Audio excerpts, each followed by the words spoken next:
네, 웹 분과 인사하시겠습니다. 주님 우리 안에 함께 하십니다. 주님 우리 안에 함께 하십니다. 예배 자리에 함께 하신 우리 모든 분들 위에 우리 아버지 하나님께로부터는 은혜와 평강이 항상 넘쳐나기를 축원합니다. 네, 코비드19 상황이 이렇게 더 확산이 되어지면서 어제 좀 늦은 시간에 좀 공지를 올렸습니다. 원래 단계가 그대로 있어서 당연히 또 그냥 예배를 드릴까 했었는데 우리 교회 근처의 양전 초등학교에서 확진자 아마 자녀가 있었던 것 같고 또 확진자가 나온 것 같고요. 또 우리 근방 아파트 단지에서도 이런 확진자들이 나오면서 성도님들 안에 또 불안함이 있다라는 표현들을 좀 듣고 나서 좀 늦은 시간이지만 또 일반적인 내용들을 가지고 또 여러분 평안한 하나님 앞에서 신령과 진리로 예배 드릴 수 있도록 집중하면서 또 지혜롭게 함께 하자라고 이렇게 공지를 했었습니다.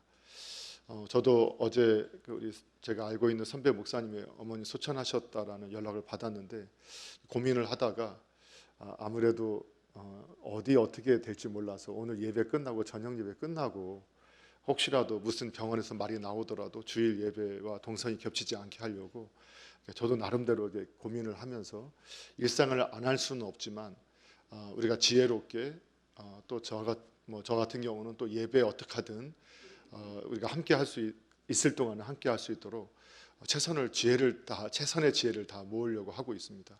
우리가 일상의 삶을 안 할 수 없기 때문에 지금은 방역 수칙을 잘 지키고 마스크를 쓰고 조심하면서 일상의 삶들을 살아가야 할 것 같습니다.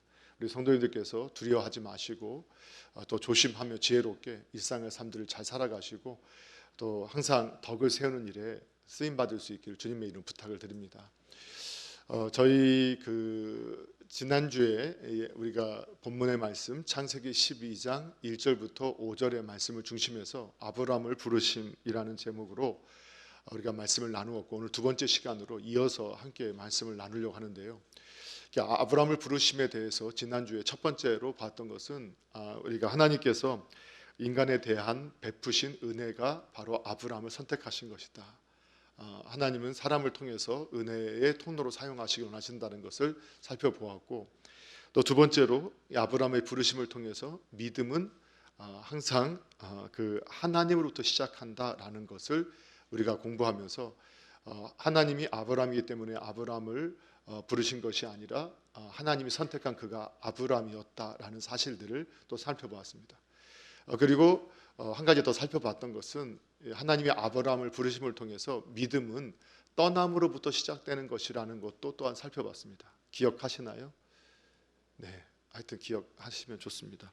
그래서 우리 주보에 요약 잘 되어 있기 때문에 우리가 하나님이 없는 생각과 삶의 방식에서 하나님이 있는 생각과 삶의 방식으로 인본주의를 버리고 신본주의로 완전히 떠나가야만이 이가 온전한 믿음을 출발할 수 있고 혼합주의나 어쨌든 그 종교인으로서 전락하지 않고 정말 하나님의 뜻을 세우는 하나님의 나라의 백성으로 살아갈 수 있다는 것들을 확인했습니다. 오늘은 이어서 이제 그 숫자로 보면 네 번째로서 아브라함을 부르심에는 어떤 의미가 있는가를 살펴볼 때 오늘 이 한 가지만 더 살펴볼 것인데요. 그것은 하나님께서 아브라함을 부르시면은 바로 복을 주시고 복을 누리게 하시기 위함이다라는 뜻이 담겨 있다라는 것을 확인하게 됩니다. 오늘 본문에 이제 2절 3절에서 하나님께서 아브라함을 부르시면서 그냥 복을 약속하시는데 7가지 복을 약속하십니다. 성경에서 하나님께서 나타나셔서 그 전능하신 하나님께서 떠나라고 하시면 당연히 떠나는 것이 마땅하고 당연히 그럴 수밖에 없겠지만 하나님은 우리에게 떠나라고 우리에게 말씀을 주실 때도 완전한 7가지 성경의 7수는 완전수인데 완전한 복을 약속하심으로 떠나게 하시는 것을 우리에게 보여주고 있습니다. 우리는 이미 창세기를 공부하면서 하나님은 당신이 만드신 피조물 또 모든 그 피조물 중에 탁월한 존재인 인간에게 복을 주시기를 기뻐하시는 분이라는 사실을 이미 살펴보았습니다. 그래서 우리 하나님의 이름은 토부의 하나님입니다. 선하시고 온전하시고 복되시고 아름다우시고 그리고 온전하시고 완전하신 하나님께서는 이 세상을 만드실 때부터 토부하다고 하셨고 토부하도록 만들었던 분이심을 우리가 확인할 수 있었습니다. 그런데 또 창세기에서 공부하면서 우리는 하나님께서 사람을 만드시고 선악과를 주셨던 것도, 그 첫 번째 계명 선악과를 주셨던 것도 우리를 사랑하시고 우리가 행복하게 살기를 원하셨기 때문에 선악과를 주셨다라는 것들을 이미 살펴봤습니다. 그렇죠? 예, 기억이 나시겠습니다만, 그래서 다시 한번 확인하기 위해서 신명기 10장 13절 말씀을 한번 읽어보면은 왜 우리에게 말씀을 주셨는가, 율법을 주셨는가 알 수 있는데요. 우리 같이 한번 읽어보도록 하겠습니다. 함께 있습니다. 시작. 내가 오늘 내 행복을 위하여 내게 명하는 여호와의 명령과 규례를 지킬 것이 아니냐. 아멘. 하나님께서는 우리에게 율법을 주시고 계명을 주시고 말씀을 주신 이유는 우리를 속박하고 억압하기 위해서 주시는 것이 아니라 우리를 복되게 여기시고 사랑하시고 우리가 행복하게 살기를 원하셔서 율법을 주시고 법을 주신다라는 것을 거듭 우리에게 말씀해 주고 있습니다. 이처럼 하나님은 오늘날도 우리 모든 부름받은 저와 여러분이 정말 복되기를 원하시고 그 복을 누리기를 원하시는 분이라는 사실을 확신하셔야 됩니다. 오늘날의 우리는 완전한 존재가 아니고 영원한 존재가 아니라서 미래를 예측할 수 없기 때문에, 알 수 없기 때문에 항상 불안함이 있습니다. 또 하나님을 떠났던 그 원천적인 이 불안함이 우리 속에 있기 때문에 마귀는 그 불안함을 가지고 우리를 속이고 하나님을 오해하게 만들고, 하나님은 정말 우리를 사랑하지 않고 우리를 고통스럽게 하는 것을 원하시는 분인 것처럼 오해하고 속이게 하려고 하는 이러한 전략들을 계속 써왔습니다. 그래서 성경이 말씀해 주신 대로 하나님께서 아브라함을 부르심도 복을 주시고 복을 누리게 하시기 위함이었고, 아담을 창조하시고 또 선악과를 주실 때도 정말 우리의 행복을 위해서 주셨던 것처럼 오늘도 저와 여러분을 부르시고, 지금 이해되지 않는 상황 가운데 있다 할지라도 그분이 저와 여러분을 부르심은 복 주시기를 원하시고 복을 누리게 하시기를 원하심인 줄을 확신하셔야 됩니다. 저와 여러분이 그 확신 가운데 살아갈 수 있기를 주님의 이름으로 축원합니다. 그래서 이제 아브라함을 부르시면서 복을 약속해 주셨는데, 약속으로 주시면서 주님의 말씀에 순종할 것을 요구하셨는데, 그 복이 무엇이냐를 또 한번 우리가 해석해 볼 필요가 있습니다. 그리고 그 복의 내용이 무엇인가를 오늘 본문 내용을 통해서 확인하려고 하는데요. 먼저는 우리가 살아가는 이 세상 속에서도 이 복에 대한 여러 가지 관념들이 있습니다. 예를 들면 동양에서는 이런 복에 대해서 이런 생각을 좀 하는 것 같습니다. 복은 운에 의한 것이다. 그래서 행운이 따르고 운이 있어야 이 복을 누릴 수 있게 된다라고 하는 이 운명론적인 사고를 갖고 있는 사람들이 있습니다. 또 어떤 사람들은 이렇게 생각하죠. 인과응보론적인 결과로 우리가 복을 누리게 되는 것이다. 그러니까 복이라는 것은 그 자체가, 복이라는 것은 내가 선을 행함으로 얻게 되는 것이고, 악을 행함으로 우리가 받는 고통은 이것이 바로 인과응보론적인 이러한 복에 대한 관념의 출발점이라는 것을 알게 됩니다. 서구 사회에서는 좀 다르게 이 복에 대해서 이해를 했는데, 복이라는 것은 결국은 내가 노력해서 쟁취하는 것이다. 인본주의 세계관에서는 인간이 최선을 다하면 그 복을 누리게 되고 유토피아를 만들 수 있다, 이렇게 생각했던 것처럼 복을 만들 수 있다라고 생각했던 것을 볼 수 있습니다. 그러나 이 성경은 그렇게 말씀하지 않습니다. 성경은 뭐라고 말씀하냐면, 성경은 복은 사람의 노력에 의해서 누리게 되는 것이 아니고 사람이 만들어낼 수 있는 것이 아니라고 성경은 분명히 말씀합니다. 성경은 우리에게 이 복은 오직 전능하신 창조주 하나님이 그 택하신 사람들에게 베풀어 주신 은혜의 선물이다라고 말씀을 하고 있습니다. 그것도 하나님의 뜻 안에서 베푸시는 은혜의 선물이라고 분명하게 말씀하고 있습니다. 여러분, 그래서 우리는 성경을 통해서 사람이 누릴 수 있는 모든 생사화복은 누가 결정하시느냐? 우리 하나님이 결정하시고 주님이 결정하신다고 말씀합니다. 그리고 그 복도 누구에게 주시느냐? 하나님의 뜻 안에서 하나님이 기뻐하시는 뜻을 따라서 하나님이 결정하시고 주시는 것이라고 말씀하고 있습니다. 우리에게 결정권이 없습니다. 자, 그런데 성경에 보게 되면 이처럼 우리는 운명론적인 또는 이러한 인과응보론적인 또는 인본주의적인 이러한 이 복의 관념을 떠나서 성경적인 복의 관념은 오직 복은 하나님만이 주실 수 있으시고 또 그 하나님이 당신의 기쁘신 뜻을 따라서 원하시는 사람들에게 베푸시는 은혜의 선물이라고 우리에게 말씀하셨을 때 우리는 이미 성경을 공부하면서 하나님은 모든 사람이 복 주시기를 원하시고 행복하게 살기를 원하신다라고 말씀하셨는데, 그런데 왜 오늘날 수많은 사람들, 특히 크리스천들이 그 복을 모르고 복을 누리지 못하고 왜 복 있게 살지 못하는가, 여기에 대한 질문을 할 수밖에 없게 됩니다. 이 이유를 분명히 알게 되면 복이 무엇이고 우리가 어떻게 복을 누릴 수 있는가를 분명히 알게 됩니다. 자, 예레미야 2장 13절에서 이렇게 나와 있어요. 우리 같이 한번 예레미야 2장 13절 함께 읽겠습니다. 시작. 내 백성이 두 가지 악을 행하였나니 곧 그들이 생수의 근원되는 나를 버린 것과 스스로 웅덩이를 판 것인데 그것은 그 물을 가두지 못할 터진 웅덩이들이니라. 아멘. 왜 하나님의 백성들이 복을 누리지 못하느냐? 두 가지 악 때문입니다. 그게 둘 다 악이라는 거예요. 그게 뭐냐? 하나님을 버린 겁니다. 하나님을 떠난 겁니다. 하나님과 함께 하지 않는 겁니다.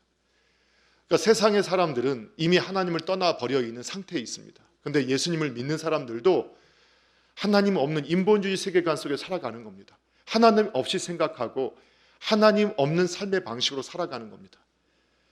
그래서 생수의 근원을 떠나 있고 버렸기 때문에 그는 지금 고통을 당하고 복을 누리지 못하게 된 그 결과를 갖게 되었습니다.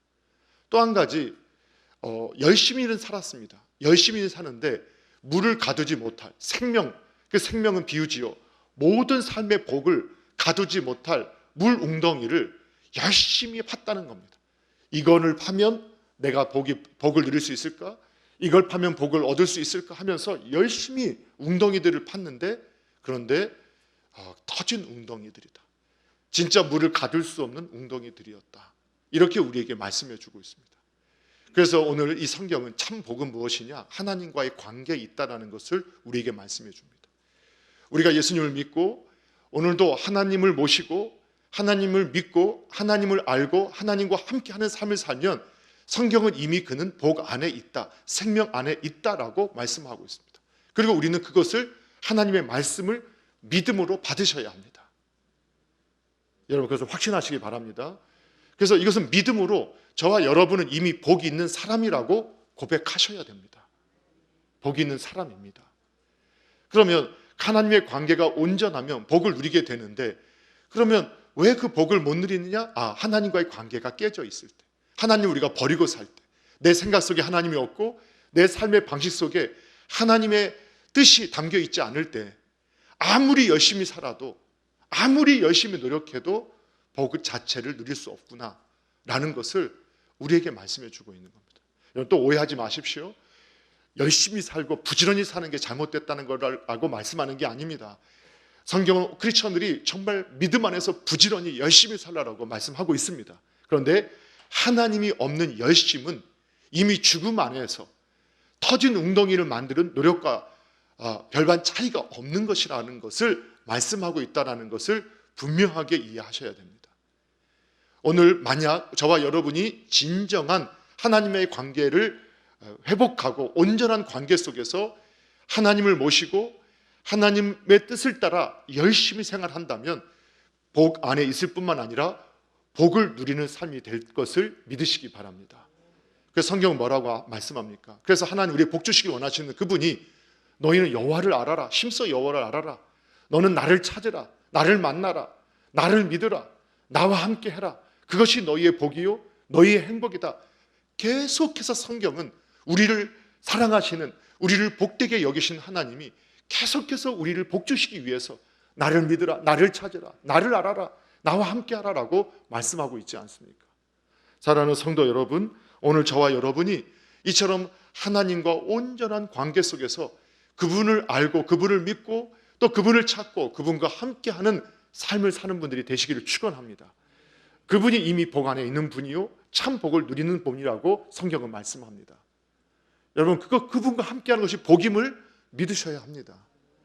우리가 복하니까 또 현상적인 것들을 생각하신다면 이미 놓치고 있는 겁니다. 그래서 우리가 잘 알고 있는 말씀이죠. 시편 1편 3절에서는 뭐라고 말씀합니까? 이렇게 말씀하죠. 함께 있습니다. 그는 시냇가에 심은 나무가 철을 따라 열매를 맺으며 그 잎사귀가 마르지 아니한 같으니 그가 하는 모든 일이 다 형통하리로다. 아멘. 그렇습니다. 이처럼 하나님을 알고 하나님을 알기 위해 하나님의 말씀을 묵상하고 주야로 묵상하면서 그분을 모시고 살아가는 그 인생은 시냇가에 심기은 나무, 그 관계가 온전한 사람, 이미 복이 있는 사람이고 복이 있는 사람이고 그는 시냇가에 심은 나무처럼 때가 되면, 그러니까 때라는 것이 있어요. 그러니까 아무 때나 열매가 맺히면 이상한 거예요. 아무 때나 꽃이 피면 이상한 거예요. 어린아이는 어린아이에 맞는 그 복을 누리고 청년 때는 청년에 맞는 복이 있고 또 중년에는 중년에 노년에는 노년에 맞는 때가 맞는 그 복들이 있는데 그걸 다 누가 하나님께서 주시느냐? 누가 주시냐? 하나님께서 때에 맞게 하나님과의 관계 속에 복 안에 있는 사람들에게 누리게 하시는 거라고 말씀하는 겁니다. 사랑하는 성도 여러분, 오늘 저와 여러분은 이미 하나님을 믿음으로 믿고 예수님을 영접하고 사는 사람입니다. 그렇다면 이미 저와 여러분에는 이미 복이 들어와 있고 그 생명이 들어와 있고 그 복을 누리고 있다는 것을 믿으시기 바랍니다. 그리고 그 복을 누리시기를 바랍니다. 이것은 건강이 있고 없고의 문제가 아닙니다. 이것은 물질이 있고 없고의 문제가 아닙니다. 이것은 내 외모가 좀 탁월하거나 탁월하지 않거나의 문제가 아닙니다. 지혜가 있거나 지식이 있거나 없거나의 문제가 아니라 생명 안에 있느냐, 내 안에 하나님이 계시느냐 안 계시느냐의 문제이고 하나님이 계신 분은 결국은 하나님의 복 안에 거하고 누리게 된다는 사실을 믿으시기 바랍니다. 그리고 보이는 것에 우리가 마음을 빼앗기지 마시고 그분과 동행하실 때 그분이 주시는 안식과 평안이 그 복을 더욱 복되게 만들어 가실 거라는 사실을 믿으시기 바랍니다. 그러한 복이 있기를 주님의 이름으로 축원합니다. 또 한 가지 우리가 또 복이 무엇인가를 이 아브라함에게 주신 약속을 통해서 확인할 수 있는데 이제 그 복의 내용입니다. 참 복은 하나님과의 온전한 관계 속에서 그분과 함께하는 삶이 이 복입니다. 근데 이제 복의 내용이 있습니다. 복의 내용. 그 복은 무엇인가? 오늘 2절 3절 말씀을 같이 한번 읽어보도록 하겠습니다. 함께 읽겠습니다. 시작. 내가 너로 큰 민족을 이루고 내게 복을 주어 내 이름을 창대하게 하리니 너는 복이 될지라. 너를 축복하는 자에게는 내가 복을 내리고 너를 저주하는 자에게는 내가 저주하리니 땅의 모든 족속이 너로 말미암아 복을 얻을 것이라 하신지라. 아멘. 자, 복의 내용은 7가지입니다. 하나님께서는 아브라함을 부르시면서 복을 주시기를 원하셨고 복을 누리시게 하시기를 원하셨습니다. 그러니까 복은 하나님을 만나는 것이요 하나님과 함께하는 것이고 하나님을 믿는 것입니다. 이미 그 사람은 생명 안에 있기 때문에 이제는 그 믿음을 가지고 복을 누리시면 됩니다. 그래서 하나님을 믿으심으로 그 모든 약속을 붙잡고 누리시면 되는데 그 안에 두신 또 복의 내용이 7가지로 나오고 있습니다. 미리 말씀드렸던 것처럼 7가지 칠수, 유대인의 칠수는 완전수입니다. 그래서 하나님은 완전한 복을 우리에게 누리게 해주시겠다라고 말씀을 하고 있습니다. 우리가 순종이 복인 것은 다음 주에 우리가 살펴볼 것인데 우리의 삶에서 우리가 하나님의 약속을 우리가 믿고 따라가면 때로는 지금처럼 도저히 환경적으로 이해되지 않는 상황 가운데서도 그 하나님의 약속을 믿고 그 믿음으로 살아가면 반드시 하나님이 우리에게 복 주시길 원하시고 복을 누리게 하시길 원하시는 그 결과를 우리가 경험하게 될 줄로 믿으시기 바랍니다. 그래서 이제 어젠가 제 아내가 이렇게 책을 읽었던 내용, 울고 있는 사람과 함께 울 수 있어 행복합니다라는 그 어떤 사모님의 그 책에서 간증을 저한테 이렇게 들려주었었습니다. 그래서 제가 그 간증이 오늘 생각나서 말씀을 드리는데 이분이 예전에 그 사업을 하고 있을 때, 오래전 이야기지만 사업을 하고 있을 때 그 여름 놀이 용품을 판매하고 있었다고 합니다. 그때 잘 되다가 그해 태풍이 불어가지고 태풍이 자주 와서 그 여름 용품을 준비하고 판매하는데 많은 적자를 보게 되었다고 합니다. 그 여름이 이제 그러면 신앙인이니까 이렇게 기도하는 가운데 여름이 다 끝나갔는데 갑자기 다른 사람들의 그 여름 용품들도 다 구매하라는 하나님의 감동을 계속 주시더라는 겁니다.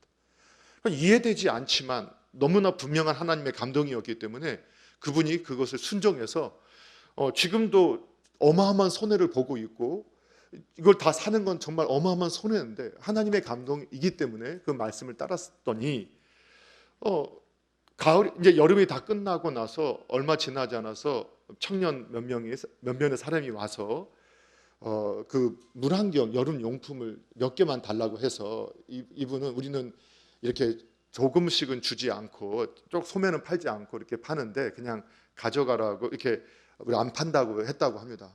그래도 이제 그 사람이 돌아가려니까 궁금해서 근데 왜 필요하냐 했더니 그 당시에 이게 데모를 많이 할 때인데 이 데모할 때 체류탄을 너무 많이 쓰니까 물안경을 쓰고 하면 어떨까 해서 찾아왔다고 그런 말을 했다는. 근데 그때서 이거다 하고 깨달음이 왔다는 거예요.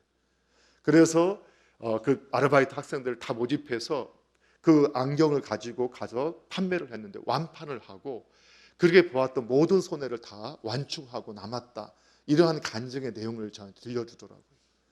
우리가 이해되지 않는 상황, 그럼에도 불구하고 하나님께서 우리에게 그 상황을 허락해 주셨다면 하나님이 이해되지 않는 떠나라, 그 당시에 친척 본토 아비집을 떠나라는 것은 모든 걸 포기하라는 것과 마찬가지인데 그런데 하나님께서 왜 떠나라고 하셨느냐? 복 주시기 위함이지 우리를 멸망시키거나 없이 하시려고 하심이 아니다. 그래서 우리는 신앙인들은 도저히 이해되지 않는 상황을 우리를 인도해 가실 때도 분명히 믿어야 할 것은 우리 하나님은 우리의 삶에 복 주시길 원하시고 복 누리게 하시기 위해서 나에게 말씀하고 계시고 나를 인도하고 계신다는 사실을 믿으셔야 합니다. 그리고 그때그때 하나님 주시는 말씀에 순종하고 그 걸음을 뛴다면 주님께서 이 약속하신 7가지 온전한 복을 누리게 하실 줄로 믿으시기 바랍니다. 그러면 그 7가지 복을 다 살펴볼 수 없어요. 그런데 이 7가지 복은 사실은 첫 번째 복과 모두가 연결되기도 하고 또 어떻게 보면 크게 3가지로 정리할 수 있어서 제가 그냥 크게 3가지로 간략하게 말씀을 드리도록 하겠습니다. 자, 그러면 이 3가지의 복을 크게 3가지 나눠서 첫 번째, 하나님 안에서 누리는 이 복의 내용, 첫 번째는 크게 바로 이 복은 삶에 필요한 모든 것이라는 것을 알 수 있습니다. 그것을 우리 하나님이 공급해 주시겠다는 약속입니다. 우리의 삶에 필요한 모든 것을 하나님이 공급해 주시겠다. 이것은 첫 번째, 내가 너로 큰 민족을 이루고 내게 복을 주어 내 이름을 창대하게 하리니 라는 이 3가지 복을 함께 묶은 것입니다. 여기서 내가 너로 큰 민족을 이루게 하겠다. 그냥 민족이라고만 우리가 해석할 수 있지만 이 큰 민족이라는 의미에는 후손과 땅에 대한 약속이 있습니다. 여러분, 성경은 땅과 후손은 모든 우리에게 주신 하나님의 모든 복의 대표입니다. 거기에는 장수요, 거기에는 번성함과 그리고 부유함과 모든 능력들을 포함한 복입니다. 그래서 하나님께서 너로 큰 민족을 이루게 하신다는 것은 후손과 땅에 대한 약속이며 모든 삶에 필요한 것을 공급해 주시겠다는 약속입니다. 더군다나 여러분, 하나님께서는요 너로 하여금 민족을 이루라고 하지 않고 뭐라고 했다겠습니까? 민족을 이루게 하시지 않고 어떻게 하신다겠어요? 안 보고 계시나요? 큰 민족을 이루게 하시겠다 하셨어요. 그러니까 하나님이 우리에게 주시는 복은요 항상 우리가 생각하는 것보다 훨씬 넘치고 큰 거라는 것을 말씀해 주고 있어요.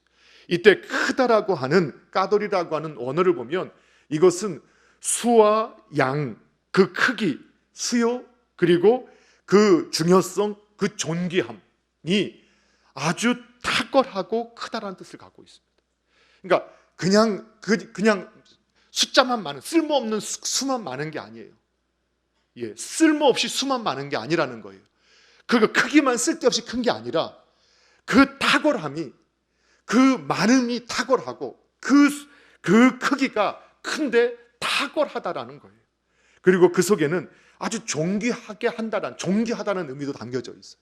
그러니까 그 수가 많은 것이 그 민족이 존귀한 민족이 되고 그 후손이 존귀하게 되고 그 땅이 아주 중요한 땅이 되어지게 하는, 그 삶을 아주 중요하고 존귀하게 만드는 큰 복을 주신다라는 약속을 우리에게 하고 계시는 거예요.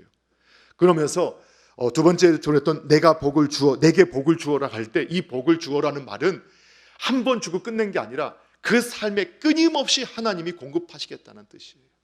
이것은 하나님과의 관계가 지속돼야 된다는 의미를 우리에게 부여하는 것입니다. 네가 한 번 나 관계 맺었으면 이제는 나와 함께 동행하는 삶을 살고 나와 함께 가면 끊임없이 나는 너의 삶에 복을 베풀어 줄 것이다. 어떤 복을? 큰 민족을 이루게 하는 복을 너에게 허락해 주실 것이다. 그리고 너의 이름을 창대케 할 것이다. 네 이름을 아주 귀한 존귀한 이름으로 만들어 줄 것이다. 여러분, 인간이 가지고 있는 그 복, 인간이 꿈꾸는 복 중에 가장 큰 복을 많은 연구가들은 명예라고 했습니다. 그 이름이 높아지는 거라고 했습니다. 그런데 우리가 창세기 11장 4절에서 니므롯과 그 추종자들은 성을 만들고 탑을 쌓아서 그 하늘 꼭대기까지 쌓아서 그 이름을 내자, 그들의 이름을 내고 싶었지만 하나님이 그들을 다 흩어버리셨는데, 오늘 하나님은 저와 여러분을 부르셔서 어떻게 하기를 원하시느냐? 큰 복을 주시고 그 이름을 창대케 명예롭게 해주시기를 원하신다라고 말씀해주고 있습니다. 사랑하는 성도 여러분, 오늘 이 하나님을 의지하는 백성들을 하나님이 자신의 이름으로 영화롭게 만들어 가신다는 사실을 믿으시기 바랍니다. 하나님이 약속해 주는 거예요. 우리에게 말씀을 주실 때, 우리에게 순종을 요구하실 때 그냥 요구하시는 것이 아니라 우리의 복을 위함이라는 것을 분명히 하시고, 또 하나님께서 그 순종하는 사람에게 그 이름을 명예롭게 하나님의 영광으로 영화롭게 하실 것을 분명히 말씀해 주고 있어요. 그 잠언서 4장 8절에는 이렇게 나와 있어요. 함께 읽어보겠습니다. 함께 있습니다. 시작. 그를 높이라. 그리하면 그가 너를 높이 들리라. 만일 그를 품으면 그가 너를 영화롭게 하리라. 아멘. 우리가 하나님을 높이는 것, 인생의 제일 된 목적은 뭐냐? 그 창조주 하나님을 영화롭게 하는 거예요. 그런데 그분이 영화를 받으시면서 그걸로 끝났다가 아니라 그분이 그 받은 영화로 우리를 영화롭게 만들어 주신다는 거예요. 그 창세기 12장 이후에 하나님께서 아브라함을 어떻게 부르시느냐? 열국의 아비라 17장에 부르시고, 20장에서는 선지자라 부르시고, 23장에서는 하나님의 방백이라고 불러요. 그리고 시편에서는 여호와의 종이라고 부르고, 이사야 41장 8절에서는 하나님이 나의 벗, 내 친구라고 불러줘요. 그 피조물인 아브라함을 어디까지 높여주느냐? 내 친구라고까지 높여주고 있어요. 여러분, 이것이 하나님이 우리를 부르시고 우리를 택하시며 우리를 부르실 때, 아브라함을 부르실 때 한 약속인데, 이 약속은 저와 여러분에게도 유효하다는 사실을 믿으시기 바랍니다. 하나님의 부르심에 순종한 저와 여러분에게 하나님은 우리의 삶에 필요한 그 모든 것을 가장 아름답게 채워주시는 분이심을 믿으시고 그분과 함께 살아가는 복된 저와 여러분 되기를 주님의 이름으로 축원합니다. 두 번째로 이 복을 크게 나누면 다섯 번째, 여섯 번째 복을 볼 수 있는데, 그것은 이 복은 하나님과의 연합을 의미합니다. 하나님은 저와 여러분을 하나님과 하나된 하나로 인정해 주신다라고 말씀합니다. 이 약속은 어떤 약속이냐? 또 더 넓게 우리가 적용해 보면 우리를 지켜주시고 보호해 주시겠다라는 약속입니다. 자, 그것을 통해서 뭐라고 말씀했냐? 너를 축복하는 자에게는 내가 복을 줄 것이고 너를 저주하는 자에게는 내가 저주할 것이다. 여러분, 이게 얼마나 놀라운 복의 내용입니까? 성경에 보면 하나님은 이미 이 믿음이라는 것 자체가 하나님과 우리를 하나로 묶는, 연합시키는 것이라는 것들을 여러분 계속 아마 설교를 들어오셔서 잘 이해하고 계실 겁니다. 그래서 믿음이라는 단어의 라틴어는 묶는다, 떨어지지 않도록 완전히 묶는다는 의미를 가지고 있다고 했습니다. 그래서 성경에 보면은 예수님은 우리의 머리가 되시고 우리는 그분의 몸이다, 하나라고 말씀해 주셨고, 그리고 나는 포도나무요 너희는 가지다 라고 말씀하시면서 하나라고 말씀해 주셨던 거 기억하시지요? 그래서 예수님께서 사도행전에 보면 다메섹에 예수 믿는 사람을 핍박하러 쫓아가는 사울에게 예수님이 직접 나타나셔서 하셨던 말 여러분 기억하시잖아요. 예수님이 뭐라고 하셨죠? 사울아 사울아 네가 어찌하여 나를 핍박하느냐. 그런데 사울은 예수님을 본 적도 없고 만난 적도 없고 핍박한 적도 없어요. 그런데 예수님 뭐라고 하신 거예요? 네가 나를 섬기는, 나를 믿는 성도를, 교회를 핍박하는 것이 곧 나를 핍박하는 것이고 나를 박해하는 거다. 이것이 성경에 계속해서 우리에게 말씀해 주는 거예요. 그래서 이 말씀 속에서 하나님은 믿음으로 이 어떤 복을 주시냐, 하나님과 우리를 연합시켜 주셔서 우리를 보호하시고 지켜주시겠다고 약속하는 거예요. 여러분, 우리 원로 목사님이, 저도 교회 자라나서 원로 목사님이 늘 가장 많이 들었던 비유 중에 하나가, 우리는 너무 약하지만 하나님이 우리와 함께 하시기 때문에 그분과 함께하면 우리는 누구보다도 강하다. 그러면서 뭐라고 기억나시죠? 우리는 이 종이만큼 약하다. 그건 찢으면 금방 찢어지고 뚫으면 뚫려지고 막 구기면 구겨지는데, 근데 우리가 하나님이 아주 두꺼운 철판 같은 분인데 그분께 붙어 있으면 어떻게 되느냐? 누가 때려서 힘껏 때리면 어떻게 됩니까? 그 사람 손이 찌르면 손가락이 부러지게 된다. 아주 좋은 비유라고 생각을 해요. 그래서 오늘 성경에서도 하나님이 우리를 지켜주시고 보호하신다는 뭐라고 말씀하느냐? 너를 축복하면 내가 그를 축복해 줄게. 너를 건들지 못하게 해줄게. 너를 저주하면 내가 그를 저주해서 너를 감히 건들지 못하게 해줄게. 이 약속 아니겠어요? 그리고 또 더 나아가서 뭐라고 말씀하는 거냐? 너는 악을 행하지 마라. 그리고 세상의 소리와 판단에 너무 귀 기울이지 말아라. 왜? 너는 나만 바라보고 나와 하나가 되어서 나와 함께하면 된다. 내가 너를 책임져 준다. 그들이 축복한다고 해서 그 축복으로 인해서 그들이 축복을 받게 하는 것이지, 그들이 잘되게 하는 것, 너를 축복하는 것이 그들이 잘되게 하는 것이지, 너는 그러한 존재로 이미 자리매김할 것이다. 누구도 근접하지 못하는 자로 만들어 줄 거다. 너를 저주하면 그가 저주받는 것을 많은 사람들이 보게 될 것이다. 여러분, 얼마나 놀라운 약속이에요. 그 사실 믿으시기 바랍니다. 우리가 하나님과 붙어 있으면요, 하나님과 붙어 있으면 우리를 축복하는 사람, 그들이 복을 받아요. 그들은 이유를 모르면서도. 근데 교회를 아무 이유 없이 저주하고 박해할 때 여러분 너무 속상해하거나 염려하지 마십시오. 물론 속상하죠. 근데 우리가 같이 저주하지 마세요. 이미 그 저주가 그에게 돌아가요. 오늘 이 원리를 알게 되면, 그래서 우리 하나님의 사람들은 항상 영적 제사장으로서 이 세상도 또 우리 누구에게나 축복하는 사람이 되셔야 됩니다. 우리가 그런 사람이에요.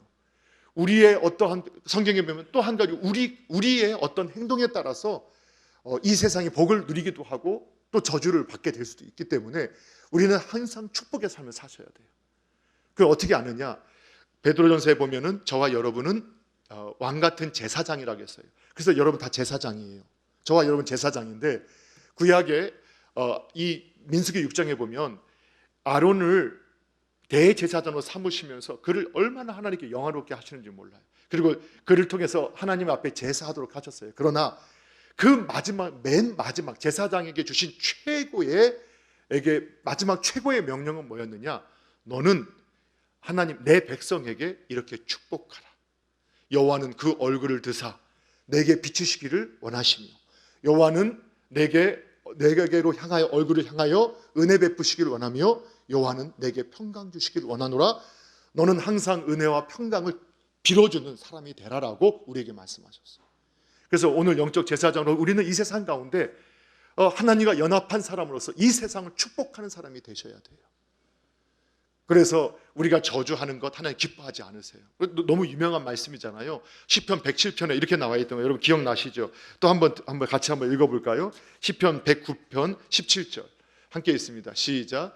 그가 저주하기를 좋아하더니 그것이 자기에게 임하고 축복하기를 기뻐하지 아니하더니 복이 그를 멀리 떠났으며, 또 저주하기를 온 입듯 하더니 저주가 물같이 그의 몸속으로 들어가며 기름같이 그의 뼛속으로 들어간 나이다. 아멘.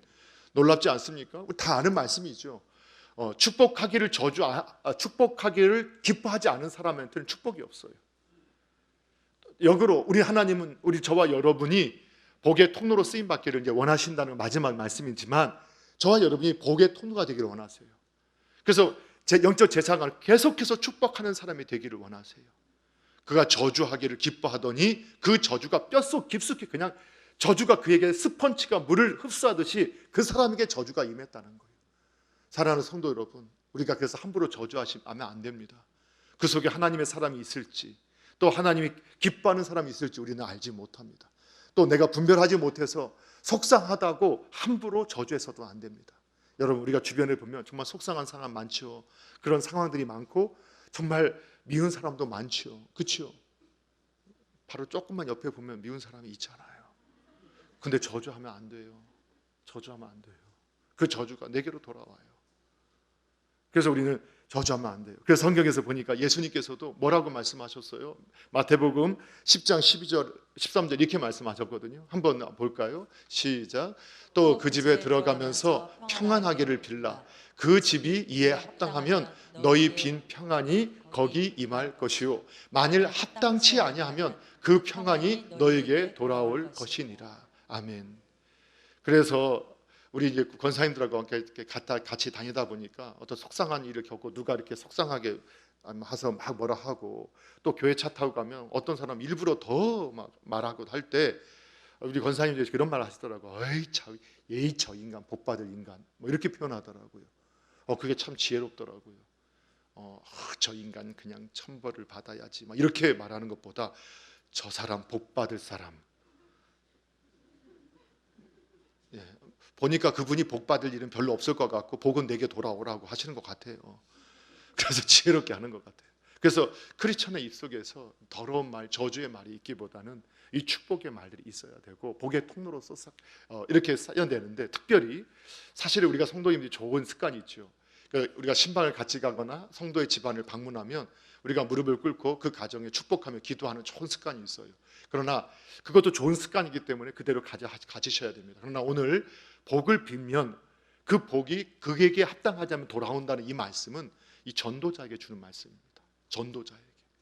그러니까 오늘날 세상이 교회를 까닭 없이 핍박하고 비난하고 또 교회를 무시하고 또 비방해도 우리 그리스도인들은 끊임없이 복음을 전해야 합니다.